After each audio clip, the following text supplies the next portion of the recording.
Ya, oke, ini Mas Zaki ya? Bukan Mas Zaki, Mas Sigit ya. Kalau yang kemarin Mas Zaki, Mas Sigit, oke. Ada di mana, ada acara apa nih Mas? Ini acara di Ritz-Carlton. Jadi saya diundang jadi salah satu narasumber press conference Wealth Wisdom yang diadakan Bank Permata, Mas Sigit. Ini ceritanya ngevlog ini ya. Iya dong, Wealth Wisdom ya Mas, itu acaranya Jadi Wealth Wisdom ini hari ini itu baru press conference ya, dan acaranya itu, acara Wealth Wisdom Bank Permata itu baru diadain besok sama lusa 2 hari. Kalau hari ini khusus press conference saja. Udah siap dan Mas saya buat hari ini ya. Semoga ya Mas. Meskipun persiapannya sudah cukup lama sih, saya dihubungin oleh pihak Bank Permata sama event organizer-nya. Saya diminta untuk menjadi salah satu narasumber di press conference ini sesuai dengan temanya. Jadi tema Wealth Wisdom tahun ini itu Mindfully Recover. Ya. Jadi selain saya, nanti MC-nya Ivi Batuta, ada Bu Susi Pujastuti juga nanti, dan ada pihak Bank Permata. Jadi nanti kita lihat ya acaranya seperti apa ya.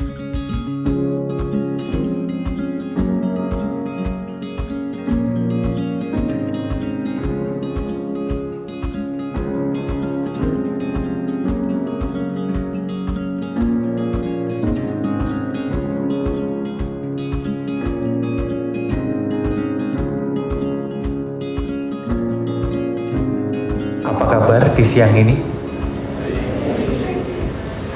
Semoga yang jawab kabarnya baik. Beneran baik ya.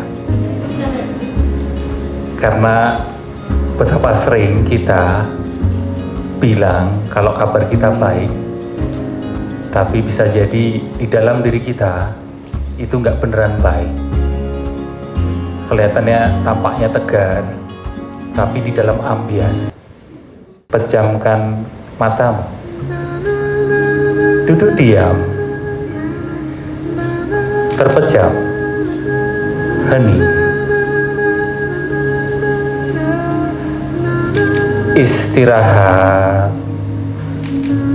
istirahat. Kamu menyadari berbagai macam sensasi badan yang muncul sekarang ini. Pelan-pelan buka kedua matamu. Oke, kita beri tepuk tangan sekali lagi untuk Mas Aji Santoso Putro. Terima kasih Mas Aji. Halo Ibu, sehat?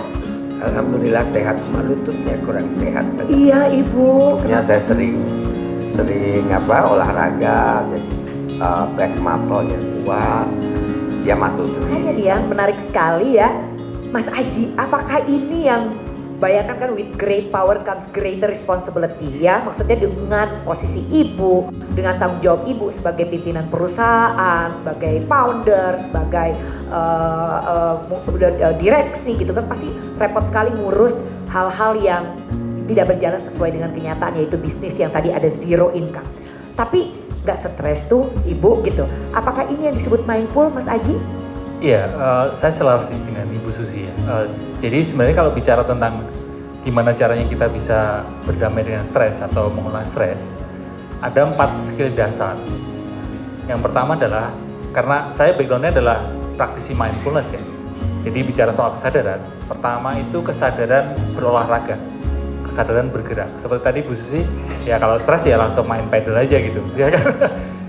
Sayangnya di zaman sekarang ini kita itu cenderung diarahkan, kondisi mengarahkan kita menjadi sedentary lifestyle.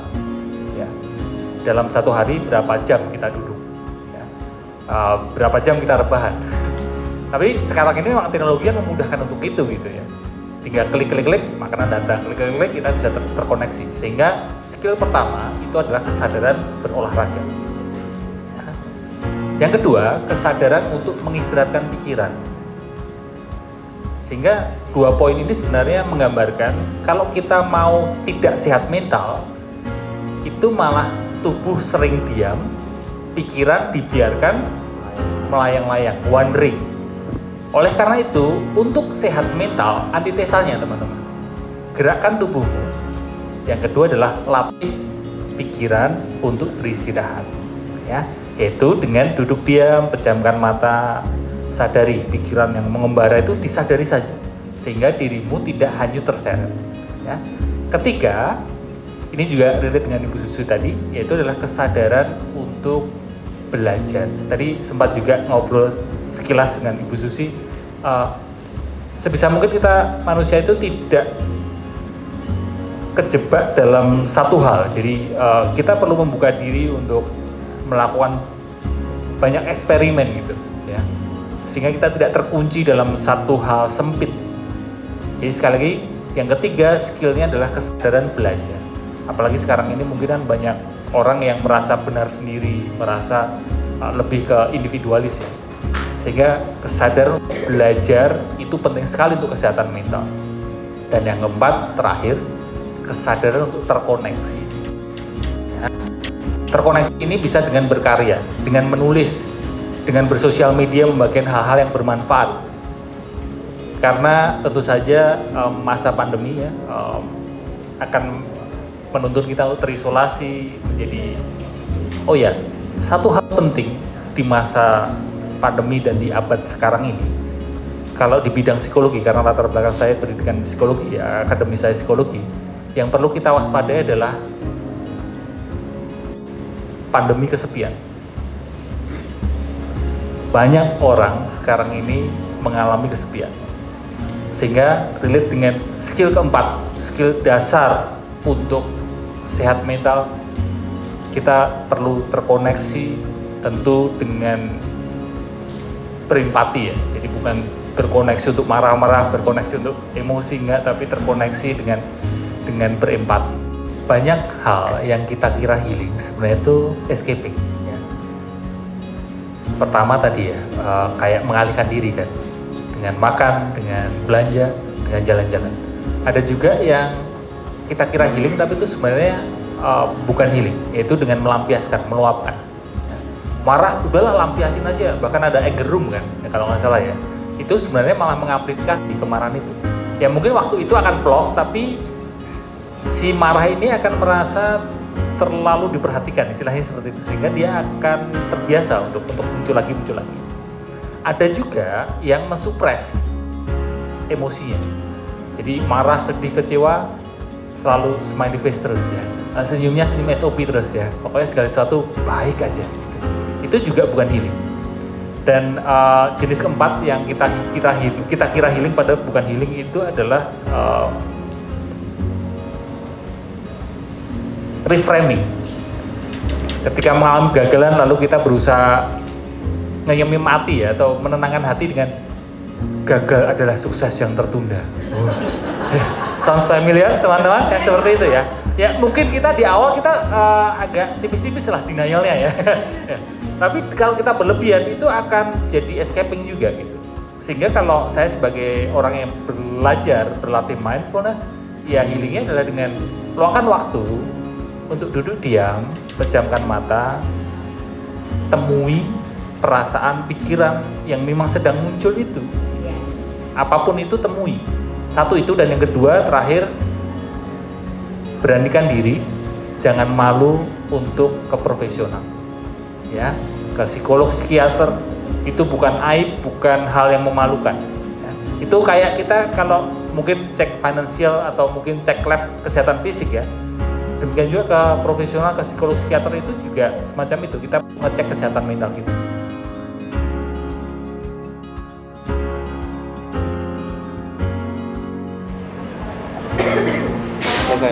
Udah selesai nih ya kan.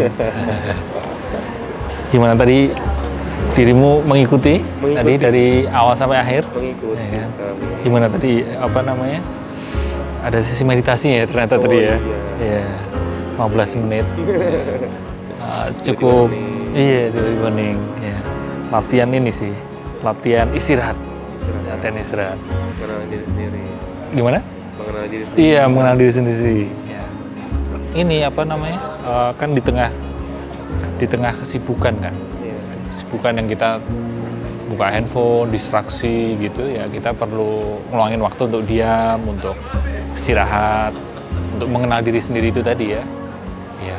Tapi menyenangkan sekali nih acara yang tadi ya, menyenangkan. Iya. Tadi ada Bu Susi juga cerita dengan style ibu ya, yang belak-belakan ya kan, cowboy sekali ibu ya. Tapi tadi aku pun belajar ibu disiplin gitu, disiplin. Maksudnya mengatur keuangan terutama ya. Tadi cerita tentang ya kalau mengatur keuangan, mengorganisasi, mengorganize ya segala sesuatunya dengan melihat lebih mendalam apa akibatnya gitu. Kalau melakukan A, akibatnya apa? Kalau melakukan B, akibatnya apa gitu. Dan aku rasa itu ini sih ya, mindful itu di situ gitu. Jadi benar-benar menyadari apa yang kita lakukan, dampak dari apa yang kita lakukan itu sebenarnya piye gitu, sebenarnya gimana gitu. Nah, itu adalah mindful. Ya, dan pantesan akrab banget ya sama Bu Susi ya kelihatannya. Padahal juga baru kenal tadi sih, baru kenal tadi waktu sebelum naik ke panggung kan, gitu. Ini emang welcome ya orangnya ya. Iya. Mindfulnya oke banget ya. Iya. Sama Karena kayak Mas Haji bilang tadi ya, kalau misalnya mindful kita udah itu lebih dekat ke alam gitu ya. iya, dan ya ada sisi seadanya kan kalau Ibu Susi ya, seadanya. Dan terkoneksi dengan alam ini tadi, terkoneksi dengan alam, banyak waktu terkoneksi dengan alam sehingga nggak mudah stres. Karena stres itu salah satu penyebabnya itu kalau kita sering berada di lingkungan yang sumpek ya, yang sempit gitu ya, building, ruangan-ruangan gitu yang banyak orang, crowded, itu akan membuat kita akan kurang lapang melihat segala sesuatunya, menyikapi segala sesuatunya itu kurang lapang. Makanya salah satu tips untuk mengurangi stres adalah dekatkan diri ke alam. Semakin kita terkoneksi dengan alam, akan membantu kita lebih bisa tenang.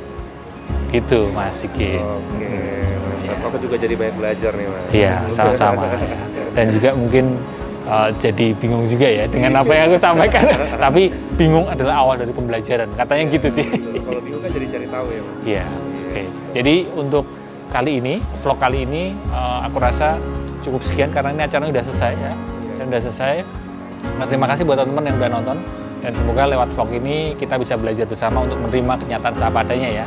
Sampai ketemu di vlog selanjutnya. Selamat hidup sadar ya.